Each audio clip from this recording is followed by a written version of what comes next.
Olá, veja os destaques de hoje do portal da Assembleia. Em uma década, a lei de cotas contribuiu para o aumento de negros e indígenas em cursos de graduação. Solenidade marca a posse da nova diretoria da Associação dos Defensores Públicos do Estado. A oficina ajuda a disseminar musicalidade indígena para todos os públicos. E os alunos da creche Escola Sementinha visitam a Rádio Assembleia e conhecem o trabalho de repórteres e apresentadores. É agora no portal da Assembleia.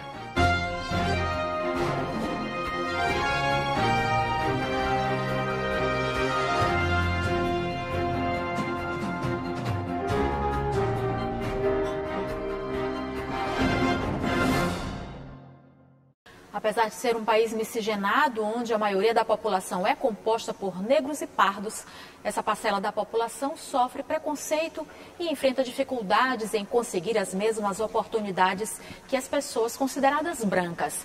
Há 10 anos, a lei de cotas busca diminuir essa desigualdade, abrindo espaço para que muitos possam ocupar lugares antes inimagináveis para os chamados como minorias. Ao longo de uma década, a lei de cotas na educação brasileira se tornou mais inclusiva ao abrir espaços para indígenas e estudantes da rede pública. Segmentos da sociedade que, como os negros, foram historicamente segregados pelo Estado. As ações afirmativas representam mais do que a reserva de vagas para os cursos de graduação. Elas contribuem de forma positiva com grupos historicamente discriminados para a formação acadêmica, como observa este doutor em Educação e coordenador de políticas de ação afirmativa da Universidade Federal do Maranhão. Nós tínhamos uma presença muito pequena de jovens negros na Universidade Pública Brasileira. Com a política de cotas, que claro que é uma política tensionada, né? No sentido de que você tem, o Brasil sempre foi um país que muitas vezes não se constrangia com a ocupação, quase que universal das vagas por estudantes brancos e oriundo da escola particular, quando se tratava da ocupação das vagas no ensino superior público. Entrar em uma universidade pública em cursos que geralmente foram exclusivos de brancos e da classe média, como medicina e direito, era um grande desafio. A lei de cotas veio tornar possível o sonho de muitos jovens, como é o caso do Gessé. O sistema de cotas ele representa para mim uma possibilidade que me permitiu adentrar na faculdade de uma universidade pública federal no curso de medicina.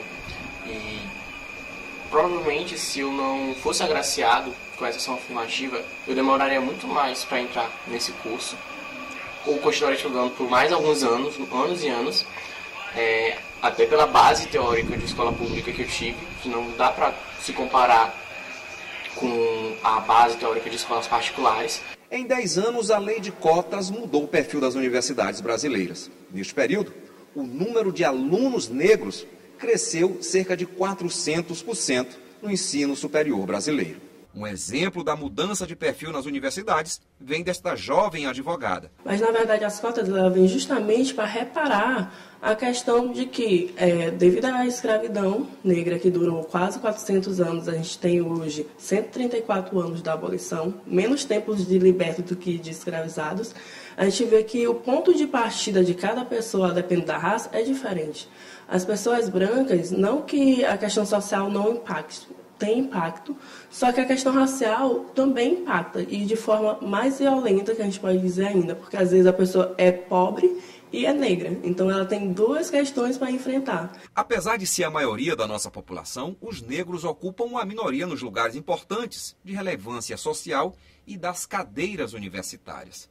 Por isso, a lei de cota é uma vitória para muitos brasileiros. A sensação de conquista é também desta jovem indígena que está no 2º ano de medicina. Se não fosse as cotas, eu demoraria muito mais tempo para passar em medicina, porque é meu sonho, eu insistiria mais 3, 4, 5 anos até passar, mas graças às cotas isso aconteceu rápido e está aqui. Apesar de ser um país miscigenado, onde a maioria da população é composta por negros e pardos, o Brasil é considerado um país racista. Esta parcela da população sofre preconceitos diários e, além disso, não consegue as mesmas oportunidades que as pessoas brancas. As cotas buscam diminuir esta desigualdade. Quando você cria essa reserva, nós possibilitamos, por exemplo, dessas 3.000, quase 3.700 vagas, a ocupação de 1.170 vagas para negros, pretos e pardos e indígenas. E isso, a gente acaba, de fato, assegurando aquilo que é uma função da República, do Estado republicano, distribuir direitos e oportunidades de uma forma mais igualitária. E isso não se dá pelo critério da meritocracia. Os motoristas de táxis que não receberam as 2 primeiras parcelas do auxílio taxista têm nova chance. A Caixa Econômica Federal paga hoje a repescagem para taxistas que foram cadastrados pelas prefeituras no período de 5 a 15 de agosto. O dinheiro está sendo depositado nas contas poupanças sociais digitais e pode ser movimentado por meio do aplicativo Caixa Tem, que permite a compra em lojas virtuais cadastradas, o pagamento de contas domésticas e a transferência para qualquer conta bancária. Cada parcela tem valor de R$1.000. E uma solenidade marcou a posse da nova diretoria da Associação das Defensoras e Defensores Públicos do Maranhão. A associação tem o propósito de fortalecer o trabalho da categoria no Estado. Atualmente, 223 defensores públicos estão em atividade, atendendo a população mais vulnerável dos municípios e da capital. 8 representantes da nova diretoria da Associação das Defensoras e Defensores Públicos do Estado do Maranhão tomaram posse durante a solenidade realizada no plenário Gervásio Santos, da Assembleia Legislativa. O presidente, defensor público Cristiano Matos, lembrou que a DEPMA nasceu com o propósito de fortalecer o trabalho da Defensoria Pública do Estado. Nós temos aqui no Estado do Maranhão 223 defensoras e defensores públicos que estão trabalhando diuturnamente, inclusive em plantão. A Defensoria Pública não para. A instituição cresceu significativamente na última década, sobretudo nos últimos 4 anos. O evento contou com a presença de defensores e de representantes de entidades, instituições e da sociedade civil. Na ocasião, Cristiano Matos ressaltou a importância das defensorias públicas e do trabalho social realizado pela associação. A associação ela tem uma importância ímpar, extraordinária, na vida de defensoras e defensores públicos, na defesa das suas prerrogativas no dia a dia. Mas, para além disso, a Associação ADPMA, que é uma instituição de utilidade pública reconhecida pela Assembleia Legislativa do Maranhão através de lei estadual, esta associação tem uma conexão enorme com a sociedade, através do seu braço social, ADPMA Solidária, desenvolvendo trabalhos na comunidade, nos bairros, de orientação jurídica, promovendo mais acesso aos direitos e esclarecimentos da sociedade como um todo. Ela visa 2 aspectos: mostrar à população cada vez mais o que é defensoria, quais são os serviços que ela pode buscar através da defensoria pública, o que é que defensoras e defensores públicos podem fazer, onde estão os núcleos de atendimento, e também para as autoridades, Poder Legislativo, Poder Executivo, compreender a necessidade de fortalecimento dessa instituição. Então, as campanhas de educação e direito são para isso, para demonstrar o que é a instituição. Na nova composição da DEPMA, presidente, tesoureiro, secretário e integrantes do novo Conselho Fiscal assumem o comando da associação por 2 anos, o biênio 2022 até 2024. E veja no próximo bloco, a oficina ajuda a disseminar a musicalidade indígena para todos os públicos. E como foi a visita dos alunos da creche Escola Sementinha à Rádio Assembleia?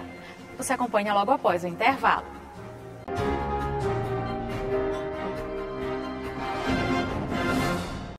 A musicalidade dos povos indígenas foi o tema de um festival em São Luís, onde o principal objetivo é apresentar a cultura ancestral para todos os públicos. Durante o evento, oficinas foram realizadas para que os participantes pudessem se familiarizar com instrumentos típicos de grupos indígenas de diferentes partes do Brasil. A diversidade musical é um dos temas do Festival Indígenas.br, que tem como objetivo passar a musicalidade indígena para futuras gerações, fazendo com que ela continue viva apesar do tempo. O líder indígena Fucaxó Huacai apresentou instrumentos ao público presente no festival como parte da oficina de flautas e toré. Ele ressaltou que a música é instrumento de cura e que deve ser sentida. Segundo Huacai, os ensinamentos indígenas devem ser preservados. É uma relação com a diversidade, onde nós conclui a palavra interagir com a sociedade que precisa dar um passo para um socioeducativo. E principalmente a cultura sendo mantida na tradição, independente da sua evolução dentro desse corpo contemporâneo e essa modernidade, entendendo os fatores dessa nossa relação, até mesmo no aprendizado da palavra, no linguístico, mas tendo que manter um atrativo reverenciando um sagrado.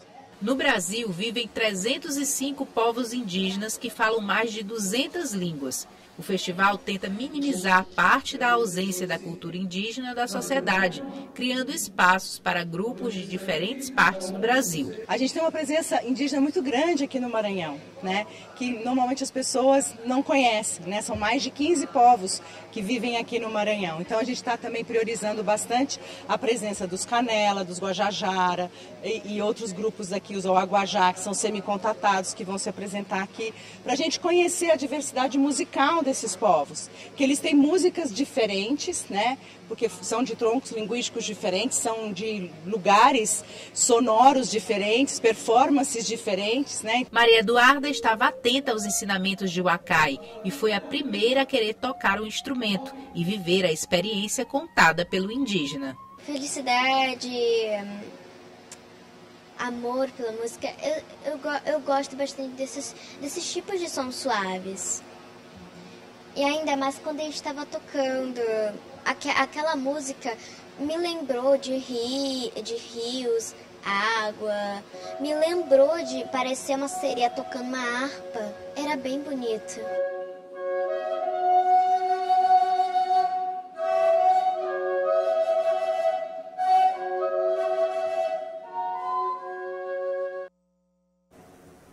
Alunos do segundo ano do ensino fundamental da creche Escola Sementinha visitaram a sede do Complexo de Comunicação da Assembleia Legislativa do Maranhão para conhecer a rotina dos radialistas do Parlamento. A atividade extraclasse mostrou às crianças algumas funções que despertou a curiosidade e aguçou a criatividade dos pequenos. A fofurice tomou conta da Rádio Assembleia. Alunos do segundo ano fundamental da creche Escola Sementinha visitaram a sede do Complexo de Comunicação da Assembleia Legislativa do Maranhão para conhecer a rotina dos jornalistas e radialistas do Parlamento.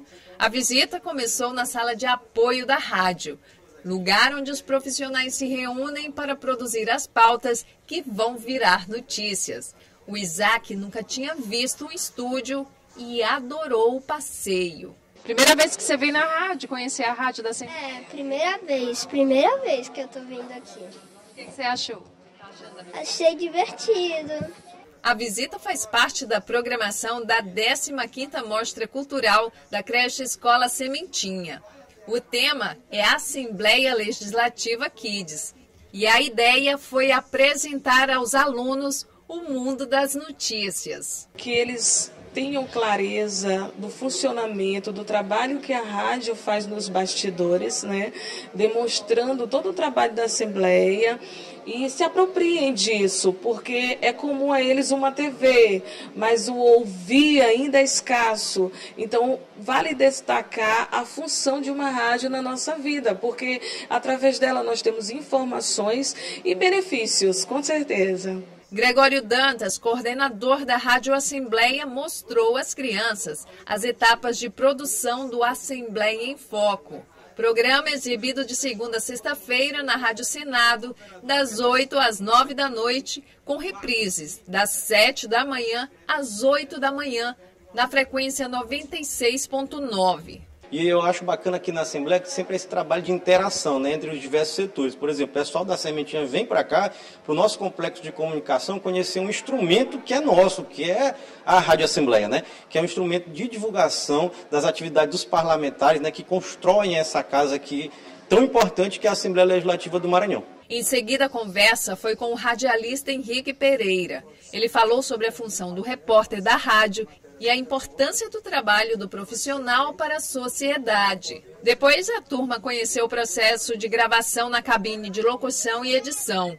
O bate-papo foi com a jornalista Elda Borges. É legal ver essa receptividade que as crianças têm por um trabalho que elas não conhecem, quer dizer, elas estão abertas a novas experiências, e quem sabe daí a gente não pode estar formando novos profissionais, uma nova geração que vem mais cheia de conhecimento, mais cheia de experiência, quem sabe, né? Tudo é possível. A visita foi tão legal que os alunos tiveram a oportunidade de gravar trechos do script do Assembleia em Foco.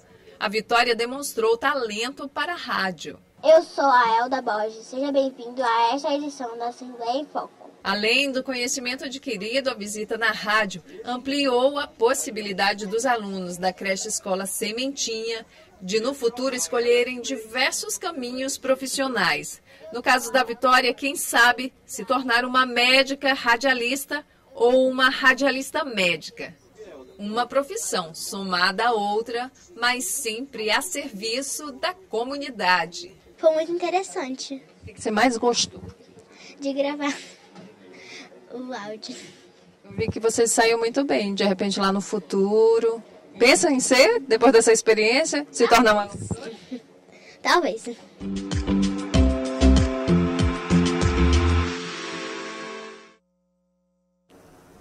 E o portal fica por aqui. Para rever as reportagens de hoje, acesse o site al.ma.leg.br/tv. A gente volta a se encontrar amanhã, às 1h30 da tarde. Até lá!